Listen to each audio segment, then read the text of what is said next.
Your forecast first, sponsored by Matex Heating, Cooling, and Plumbing. And boy, is it a beautiful evening to be outdoors. Hopefully you have the opportunity to get out and enjoy this evening. If not, hey, still got some time tonight. We've got clear skies, but look at where the temperatures are now. Already slipping down close to those upper 50s at 60 in Bloomington, 61 Champaign and Decatur. And we are definitely forecasting those 50s tomorrow morning. Low 50s to be exact. A cool start to the day, but another beautiful one shaping up for your Thursday. How long will the nice weather stick around, and what part of your weekend may see some rain? I'll answer that for you coming up.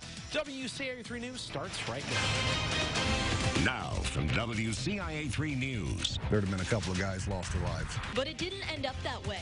What saved lives of construction workers when a woman drove off the edge of an unfinished bridge? One man will be going to prison for a Champaign murder, what he said to the victim's family in court today. Some use a small trinket or decoration as a paperweight, but one woman had something far more dangerous. You're watching your local news leader. This is WCIA 3 News at 10. Could have been a lot worse. Crews have been working on this project for months, but it took only seconds for a driver to put lives in danger. Good evening. I'm Jessica Coons. Paul was on assignment today. No one was killed when a driver blew past barricades and plummeted down the unfinished Bradley Avenue Bridge in Champaign onto I-57 yesterday. But as a construction manager told us today, it was a very close call and could have easily ended differently. We learned today the driver was ticketed for not obeying a traffic control device. WCIA 3's Emily Braun joins us now. So, Emily, was there anyone in the driver's path when this happened yesterday? Jessica, there would have been, if not for two things: bathroom breaks and lunch breaks. The construction manager told me today if it weren't for those, this crash would have likely turned deadly. This was the Bradley Avenue Bridge in Champaign. This is what's left of it now. Complete demo from substructure all the way down. Crews are building a new bridge, safer than the one before.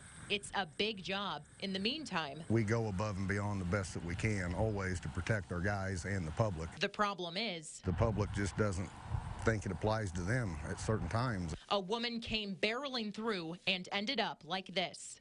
There are 4 different warnings in place to stop people from doing what this woman did. Here's number 1, number 2, number 3, and if all else fails, number 4, the fact that there's about 1,000 feet between here and where the bridge gaps at the end. In this case, a 5th. We had a guy working on the side of the road, and he tried to get the car to stop.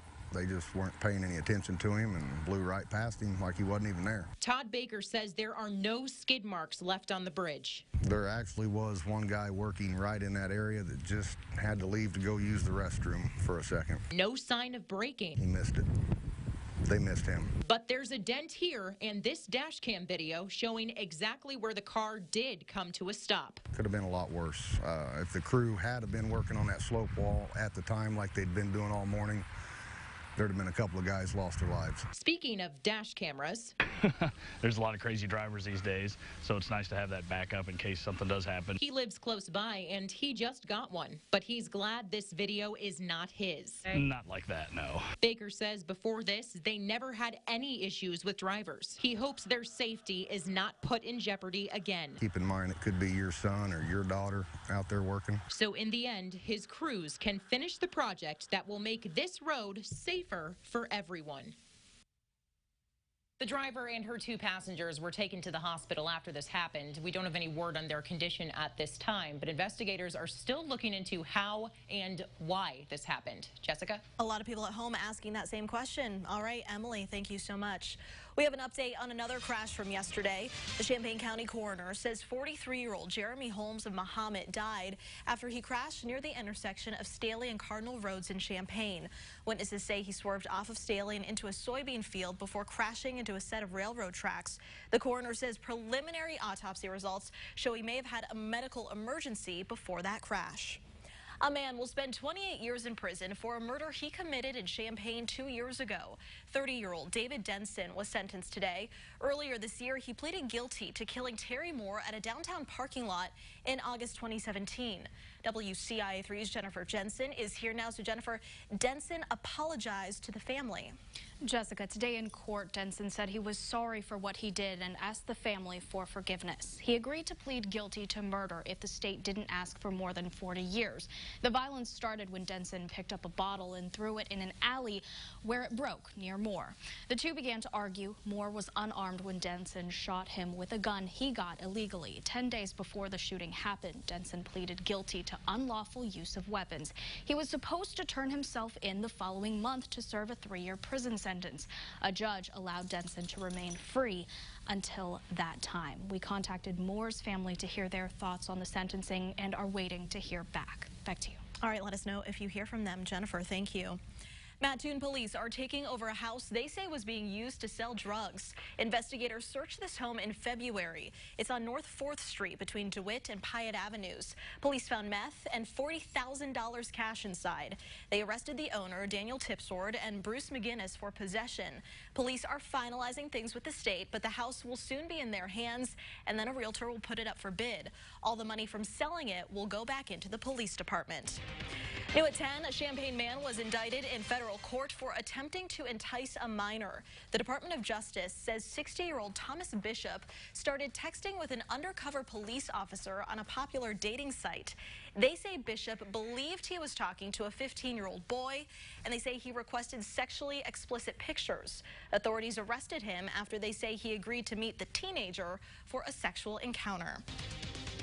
Also new tonight, Arcola police arrested 2 people on burglary and drug charges. Police say someone broke into a business and stole credit cards, checkbooks, and financial records. Surveillance video later caught the suspects using one of those cards at an ATM. Officers tracked down these 2, Scott Edwards and Lori Hollenbeck. They found evidence and meth in their hotel room. Prosecutors dismissed corruption charges against former U.S. Representative Aaron Schock. They struck a deal with Schock in March, and his indictment was dismissed in court today. He has agreed to repay his campaign committees nearly $68,000 and work with the IRS to determine how much he owes in taxes for unreported income between 2010 and 2015. More people are looking into running for John Shimkus's congressional seat in 2020. Shimkus announced last week he would not be running for re-election. Yesterday, 50th State Representative Mike Marin announced he's creating an exploratory committee. Also putting in his name, conservative Alex Walker from Mattoon. He's a 6-year Air Force veteran. Walker also says he is openly gay and a supporter of President Trump. Police are trying to figure out what may have caused an empty house fire in Loda. This happened near East Jefferson and North Maple Streets yesterday. Firefighters spent about 2 hours putting it out. The fire is considered suspicious. No one was hurt. The sheriff's office and state fire marshal are investigating. It was an unusual day for a man in Mattoon. He found a grenade in a house he was cleaning. The home belonged to a woman who now lives at an assisted living facility. Police looked into it and found out the grenade was from World War II. The homeowner used it as a paperweight. They didn't know if it was live, so they took it to their gun range and detonated it. Turns out it was not live, but they say you can never be too careful when dealing with explosives. These type of artifacts from World War II pop up every now and then. It could be anything from machine gun shells and chain link that are still together to fragmentation grenades to souvenirs that people have brought back from World War II, whether they're inert or if they're live. Police say the best thing you can do if you find something like this is to take a picture and then get away from it, then send that picture to police so they can check it out. Rural King says it will not stop selling guns amidst concerns about mass shootings and gun violence. This week, Walmart announced it'll stop selling handgun ammunition. They also requested customers not to openly carry guns into its stores. This decision comes 1 month after more than 20 were killed in a mass shooting at a Texas Walmart. Today, Rural King posted a message online saying, quote, "While some retailers are bowing to pressures involving the selling of firearms, Rural King will continue to sell firearms lawfully in all our stores and online. We reached out to Rural King headquarters for further comment, but have not heard back." Well, you might be able to watch us tonight, but there's a major power outage affecting Comcast and Xfinity customers, and it's supposed to last overnight. So if you know someone with these services, let them know. The outage was supposed to end around 9:30 tonight, is not expected now to be fixed until around 9 o'clock tomorrow morning. All of Champaign and Urbana are currently without Comcast internet, cable, and phone. Viewers have told us it's also down in Danville, Decatur, Springfield, and other central Illinois towns. No word yet on what's behind that outage. If it wasn't for one man, the Chicago Bears would not exist. How an Illini graduate is being honored.